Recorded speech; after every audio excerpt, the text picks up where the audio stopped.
اعوذ باللہ من الشیطان الرجیم بسم اللہ الرحمن الرحیم وللہ ملک السماوات والارض ویوم تقوم الساعة یومئذ یخسر المبطلون وتری کل امۃ جاثیہ کل امۃ تدعی الی کتابها الیوم تجزون ما کنتم تعملون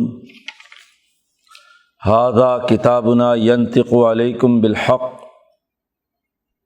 انا کنا نستنسخ ما کنتم تعملون فاما الذین آمنوا وعملوا الصالحات فیدخلهم ربهم فی رحمتہ ذلک هو الفوز المبین واما الذین کفروا افلم تکن آیاتی تتلی علیکم فاستکبرتم وکنتم قوما مجرمین وإذا قیل ان وعد اللہ حق والساعة لا ریب فیہا قلتم ما ندری ما الساعة ان نظن الا ظنا وما نحن بمستيقنین وبدا لهم سیئات ما عملوا وحاق بهم ما كانوا به يستهزئون وقيل اليوم ننساكم كما نسيتم لقاء يومكم هذا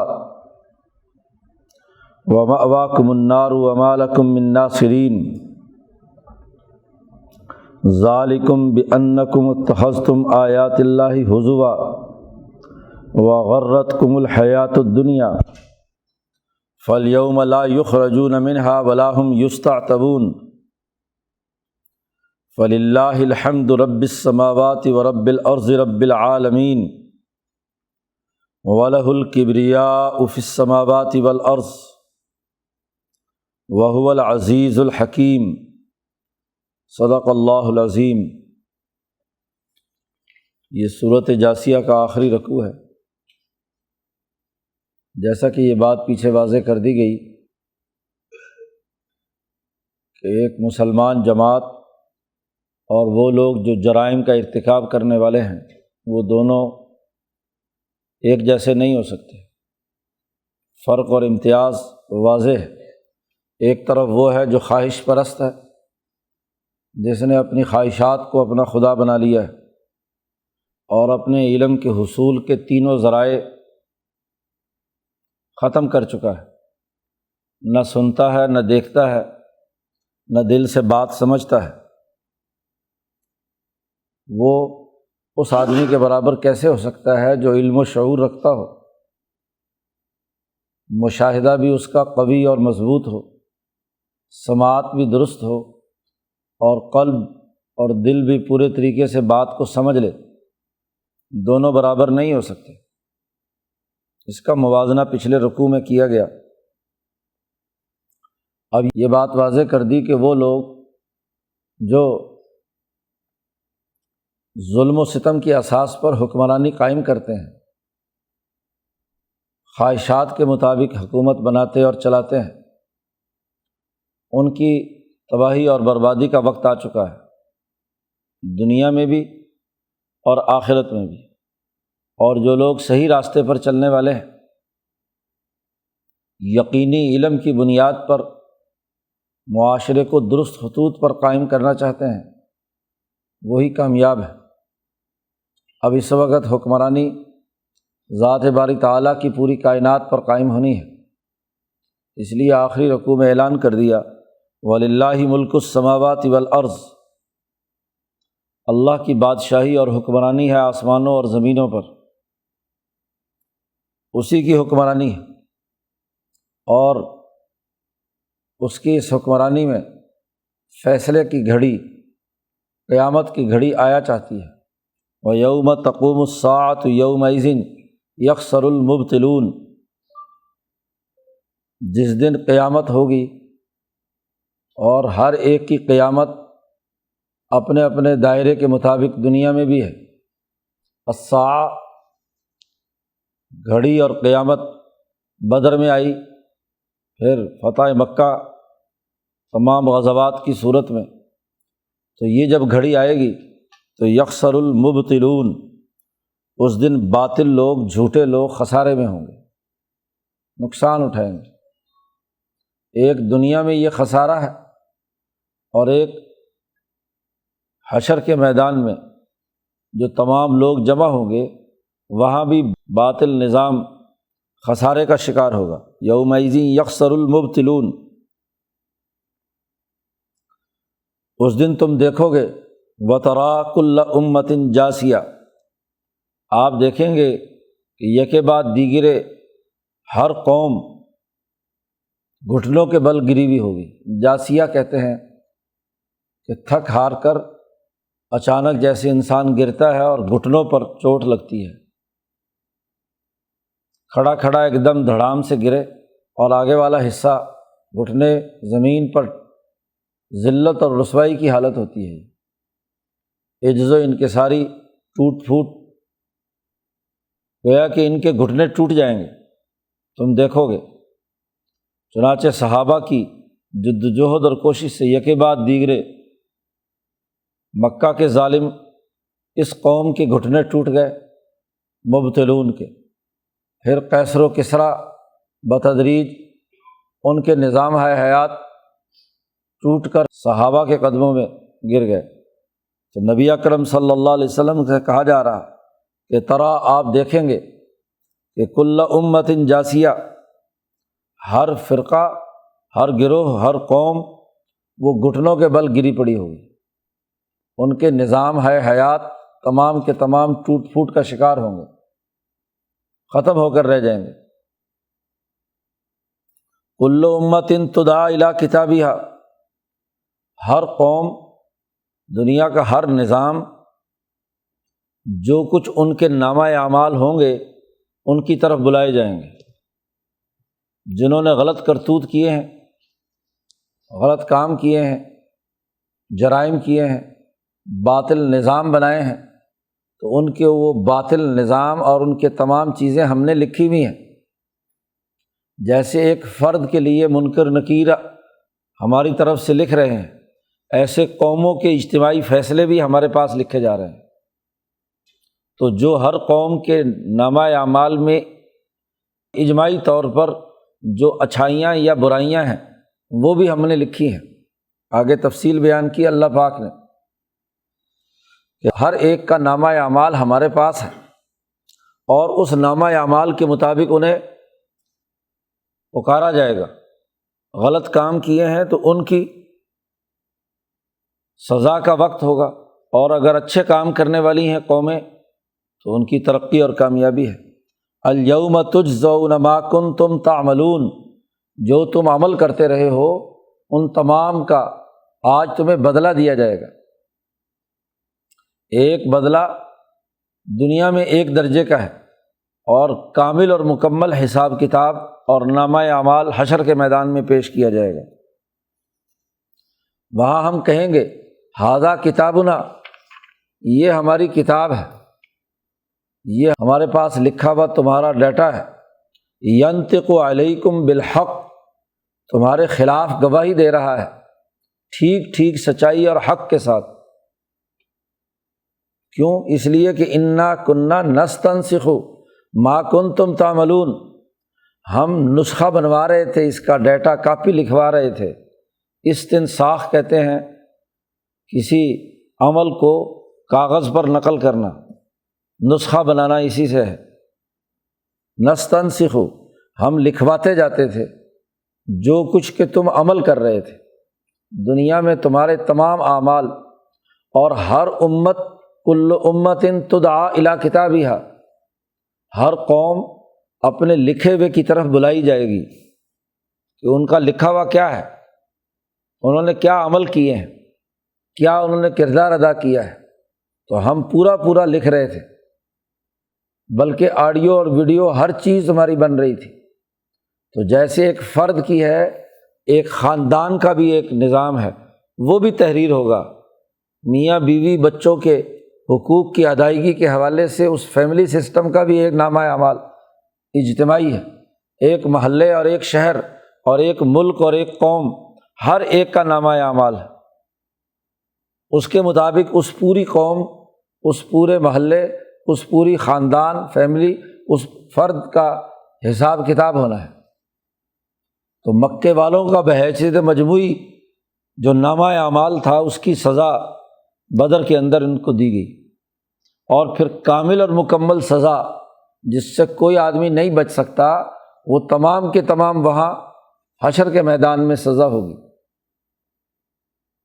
مکہ میں کچھ لوگ نیک بھی تھے، بلکہ جب تک نبی اکرم صلی اللہ علیہ وسلم رہے تو آپ کی برکت کی وجہ سے وہاں مکہ شہر والوں پر عذاب نہیں آیا۔ قوم کے اجتماعی نظام میں اگر کچھ افراد بھی نیک ہوں اور ان کی نیکی کے اثرات سوسائٹی پر ایک درجے میں ہوں تو ایک درجے کے عذاب سے وہ بچے رہتے ہیں۔ اس لیے حضور صلی اللہ علیہ وسلم سے فرمایا کہ ہم جہاں آپ موجود ہوں وہاں عذاب نازل نہیں کرتے۔ وما کان اللہ لیعذبہم وانت فیہم، آپ مکہ میں موجود تھے اس لیے ہم ان کو عذاب نہیں دے سکتے تھے، اس لیے حضور کو ہجرت کرا کے مدینہ پہنچا دیا۔ جتنے مومن مخلص تھے وہ وہاں سے نکل گئے، کچھ کمزور مسلمان رہ گئے، بالخصوص آپ صلی اللہ علیہ وسلم کے اپنے رشتہ دار۔ غزوہ بدر کے موقع پر حضور نے فرمایا تھا کہ یہ بنو ہاشم میرے خاندان کے لوگ جو یہ دوسری طرف سے لڑنے آئے ہیں یہ دل سے نہیں آئے، ان کو جبر کر کے لایا گیا ہے کہ تم نہیں جاؤ گے تو تمہیں سزا دی جائے گی۔ تو مجبوراً وہ آئے ہیں، وہ کفر کی بنیاد پر ہمارے مقابلے پر نہیں آئے، تو وہ کمزور تھے چونکہ ان کی چلتی نہیں ہے۔ تو حکومت کا جو اجتماعی فیصلہ ابو جہل اور عتبہ شیبہ کا تھا اس کی سزا اللہ پاک نے وہاں پوری قوم کی اجتماعی سزا انہی لوگوں کو دی جو 70 بڑے بڑے سردار قتل ہوئے اور باقی گرفتار ہوئے۔ تو ہر قوم کا ایک نامہ اعمال ہے، ہر ایک نظام کے اپنے کرتوت ہیں، اس کے مطابق اس کی سزا مقرر ہے۔ فَأَمَّا الَّذِينَ آمَنُوا وَعَمِلُوا الصَّالِحَاتِ، وہ لوگ جو ایمان لائے جنہیں یقین ہے پختہ، اور جنہوں نے اس یقین کی بنیاد پر اچھے عمل کیے، تو فَيُدْخِلُهُمْ رَبُّهُمْ فِي رَحْمَتِهِ، ان کا رب انہیں اپنی رحمت میں داخل کر لے گا۔ دنیا میں صحابہ کی اس جماعت کو رحمت میں داخل کیا تو مدینہ کی ریاست بتدریج غالب آتی گئی، امن، عدل اور انصاف کا نظام قائم ہوا، اور آخرت میں اس رحمت کا کامل ظہور جنت کے اندر پہنچ جانے کے حوالے سے ہے، بلکہ دنیا میں بھی اسی جنت کے اثرات اور انعامات ہیں جو رحمت کی صورت میں ان سچے لوگوں کے لیے ہوں گے۔ ذالک هو الفوز المبین، اور یہ بہت بڑی کامیابی ہے، بہت بڑی کامیابی ہے کہ وہ ایسے ماحول میں اپنی اللہ کی رحمت میں داخل ہوں گے۔ وَأَمَّا الَّذِينَ كَفَرُوا، جن لوگوں نے کفر کیا، اللہ کا انکار کیا، عدل و انصاف اور باقی امور کو رد کیا، باطل نظام قائم کیے، افلم تکن آیاتی تتلیٰ علیکم، کیا جب میری آیات تمہیں سنائی جا رہی تھی، تم پر تلاوت کر کے پڑھی جا رہی تھی، تو فاستکبرتم، تو تم تکبر کرتے تھے اور تم مجرم قوم تھے، انہیں سزا دی جائے گی۔ جیسے قلیب بدر میں ان 70 سرداروں کو قتل کر کے ڈالا گیا تو وہاں حضور صلی اللہ علیہ وسلم نے ایک ایک کا نام پکار کر کہا کہ وہ فلاں تم مجرم تھے، تمہارے سامنے قرآن پڑھا، فاستکبرتم، تم نے تکبر کیا، اللہ کا وعدہ جو میرے ساتھ تھا وہ پکا ثابت ہوا اور تمہارے ساتھ جو تھا وہ بھی ثابت ہو گیا کہ تم مجرم تھے، تم اب سزا کے مستحق ہو۔ وَإِذَا قِيلَ، جب ان سے کہا جاتا ہے کہ اللہ کا وعدہ برحق ہے اور وَالسَّاعَةُ لَا رَيْبَ فِيهَا، اور قیامت کی گھڑی، احتساب کی گھڑی آنے والی ہے، اس میں کوئی شک و شبہ نہیں، تو تم کہتے تھے دنیا میں کہ ما ندری ما الساعہ، ہمیں نہیں معلوم کہ قیامت کیا ہے، ہمارے خلاف سزا کا دن کیا ہے، تو اس گھڑی کا، قیامت کا تم انکار کرتے تھے۔ ان نظن الا ظنا، دنیا میں تم یہ کہتے تھے کہ یہ محض ایک گمان ہے، ایک خیال ہے۔ وما نحن بمستیقنین، اور ہم اس پر پختہ یقین رکھنے والے نہیں ہیں۔ تو تم تو یقین کی دولت سے محروم تھے، محض گمانات اور خیالوں کے پیچھے دوڑ رہے تھے، تصوراتی دنیا میں رہتے تھے۔ لہٰذا آج یہ حق تمہارے سامنے بالکل کھل کر واضح طور پر آ گیا۔ اب بدا لہم سیئات ما عملوا، جو وہ انہوں نے عمل کیے ہوئے ہوں گے برائیوں والے، وہ کھل کر سامنے آ جائیں گے۔ وحاق بہم ما کانوا بہ یستہزئون، اور جس چیز کا مذاق اڑاتے تھے، جس قیامت کا، جس انقلاب کا، جس جہاد اور غزوات کا انکار کرتے تھے، مذاق اڑاتے تھے، اسی نے انہیں گھیر لیا۔ جی، مذاق اڑاتے تھے کہ یہ تھوڑے سے لوگ جو ہیں یہ ہمارا مقابلہ کریں گے، یہ ہم سے جنگ لڑیں گے۔ مکے سے نکلے تھے تو استہزاء کرتے ہوئے نکلے کہ دیکھو یہ نبی اکرم صلی اللہ علیہ وسلم کی مختصر سی جماعت ہے، ہمارے قافلے پر حملہ کرنے کے لیے یہ مدینہ سے نکلے ہیں۔ ابو سفیان کا تجارتی قافلہ جو شام سے آ رہا تھا تو بڑے مذاق اور ٹھٹھا اڑا کر کہتے تھے کہ یہ چند لوگ ہیں، غریب غربے سے یہاں سے گئے ہیں، ان کی کوئی طاقت اور قوت نہیں ہے، یہ انہوں نے ہمارے اتنے بڑے قافلے پر حملہ کرنے کا ارادہ کیا ہے، ان کی جرأت کیسے ہوئی، ہم تو ان کو پیس کر رکھ دیں گے۔ تو مذاق اڑاتے تھے، لیکن اسی مذاق نے ہی انہیں گھیر لیا۔ وہی استہزاء جو ہے ان کے سامنے آیا۔ اسی 313 کی جماعت نے بے سر و سامانی کے حالات کے باوجود ان کیل کانٹے سے لیس 1000 کی فوج کو شکست دی۔ یہ تو دنیا میں ہے، اور آخرت کے اندر کہا جائے گا وَقِيلَ الْيَوْمَ نَنْسَاكُمْ كَمَا نَسِيتُمْ، کہا جائے گا ہم تمہیں آج بھلاتے ہیں جیسے تم نے اپنے اس دن کی ملاقات کا انکار کیا تھا، اسے بھلایا تھا۔ تم جو گمانات پر مبنی خیالات پکا رہے تھے، حقائق نہیں تھے، یقین نہیں رکھتے تھے، آج اس دن کی ملاقات کا تم نے دنیا میں انکار کیا تھا، اس لیے آج ہم تمہارا انکار کرتے ہیں، تمہیں بھولا بسرا بناتے ہیں۔ اب مأواکم النار، تمہارا ٹھکانہ جہنم ہے، وما لکم من ناصرین، اور تمہارے لیے کوئی مدد کرنے والا بھی نہیں ہے۔ حکمرانی تو اللہ ہی کی ہے، اور دنیا میں اب حکمرانی اللہ کے بندوں کی ہوگی، تمہاری مدد کرنے والا، نصرت کرنے والا کوئی نہیں ہوگا۔ اور اس کی وجہ یہ ہے کہ بِأَنَّكُمُ اتَّخَذْتُمْ آیاتِ اللہِ ہُزُوًا، تم اللہ کی آیات کا دنیا میں مذاق اڑاتے تھے۔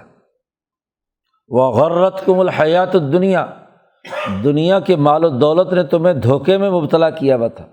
دنیا کی چکا چوند، مال و دولت، سرمایہ پرستی، سیاسی طاقت اور قوت کے نشے میں چور تھے، اور اس نے تمہیں دھوکے میں مبتلا کیا ہوا تھا۔ فَالْيَوْمَ لَا يُخْرَجُونَ مِنْهَا، آج کا دن ایسا ہے کہ نہ تم اس جہنم سے نکل سکتے ہو، اور نہ ہی آج تم سے کسی قسم کی توبہ قبول کی جائے گی۔ وَلَا هُمْ يُسْتَعْتَبُونَ۔ اب تو صورتحال یہ ہے کہ اس دنیا میں مسلمان جماعت کے لیے اس کا جملہ اور اس کا قول یہی ہوگا کہ فَلِلَّهِ الْحَمْدُ رَبِّ السَّمَاوَاتِ وَرَبِّ الْأَرْضِ وَرَبِّ الْعَالَمِينَ، اللہ ہی کے لیے حمد و ثنا ہے، جو آسمانوں کا رب بھی ہے، زمین کا رب بھی ہے، بلکہ رب العالمین ہے، پورے تمام جہانوں اور اقوام کا رب ہے۔ حضرت سندھی رب العالمین کا ترجمہ رب الاقوام سے کرتے ہیں، تمام اقوام عالم کا رب ہے۔ تو آسمانوں زمینوں کا رب اب دنیا کی مظلوم قوموں کو اپنی ربوبیت کے تقاضے سے، تمہارے ظلم کے ماحول سے نکال کر آزادی اور حریت عطا کرے گا۔ گویا کہ بین الاقوامی انقلاب کا اعلان اس صورت میں کر دیا گیا کہ ہر ایک قوم گھٹنوں کے بل گرے گی، اس کے غلط افکار اور نظریات ختم ہوں گے، ان کا باطل نظام ٹوٹ پھوٹ کا شکار ہوگا۔ رب العالمین کی ربوبیت کے نتیجے میں تمام اقوام عالم اس وقت نئے دور میں داخل ہوں گی۔ چنانچہ یہ مکی صورت اس نے اعلان کر دیا کہ مستقبل انہی کے لوگوں کا ہے جو نبی کی بات ماننے والے اور اس نظام کو قبول کرنے والے ہیں۔ دنیا میں بھی ایسا ہوگا اور آخرت میں بھی جب وہ جہنم میں داخل ہوں گے تو وہاں مسلمان جماعت جنت میں اور ادھر وہ جہنم میں، تو مسلمان جماعت جنت میں داخل ہو کر اعلان کرے گی للہ الحمد رب السماوات و رب الارض رب العالمین وَلَهُ الْكِبْرِيَاءُ فِي السَّمَاوَاتِ وَالْأَرْضِ، اسی اللہ ہی کے لیے بڑائی ہے آسمانوں میں بھی اور زمینوں میں بھی، اللہ کی کبریائی ہے۔ نبی اکرم صلی اللہ علیہ وسلم نے حدیث قدسی نقل کی ہے اللہ پاک کی طرف سے کہ اللہ پاک فرماتے ہیں کہ الکبریاء ردائی، تکبر اور غرور اور بڑائی یہ میری چادر ہے، میری چادر ہے، والعظمت ازاری، اور عظمت میری ازار نیچے کا جو کپڑا، دو کپڑے ہوتے ہیں، ایک اوپر اوڑھنے والا اسے ردا عربی میں کہتے ہیں، اور ایک ازار جو ازار بند سے نیچے پہنتے ہیں چادر، تو اللہ فرماتے ہیں کہ عظمت میری نیچے کی چادر ہے اور کبریائی میری اوپر کی چادر ہے۔ فمن نازعنی، جس نے یہ تکبر اور غرور مجھ سے یہ میری چادر چھیننے کی کوشش کی، تو مختلف الفاظ روایات میں آتے ہیں، ایک میں روایت میں ہے کہ فقط قسمتہ، میں اس کی کمر توڑ کر رکھ دوں گا جو میری اس چادر میں مجھ سے جھگڑا کرنے کی کوشش کرے گا، اور ایک روایت میں ہے کہ من نازعنی، تو جس نے بھی کسی نے مجھ سے یہ چھیننے کی کوشش کی تو میں اسے جہنم میں داخل کروں گا۔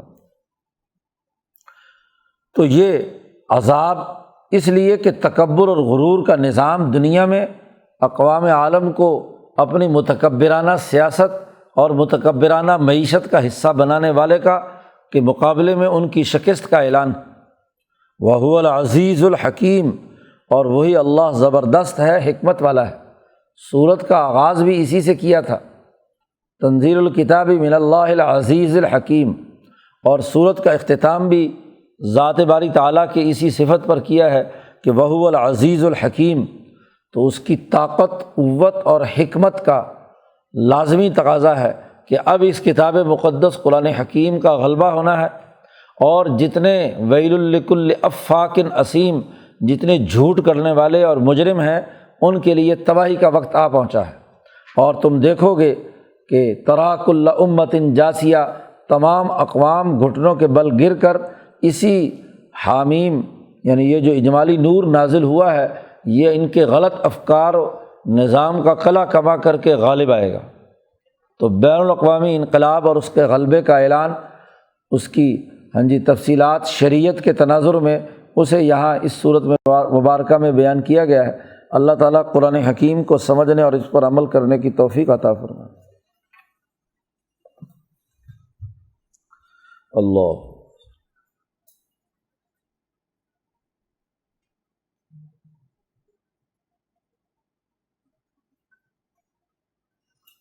اجمعین۔